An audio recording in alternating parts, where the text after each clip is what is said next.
Google just dropped Antigravity and everyone asking about the agent folder. Is it just a config file? No, it's your mission control.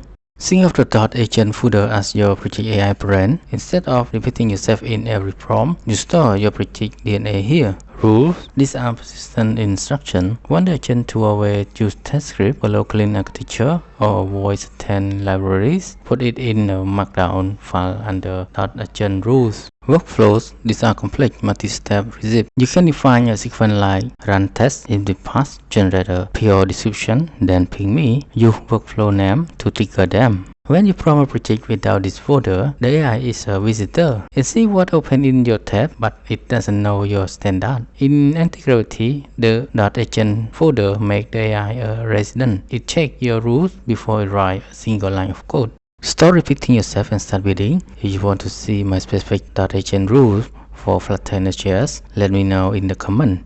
Don't forget to like and subscribe to Scientific for more AI-driven deal tips.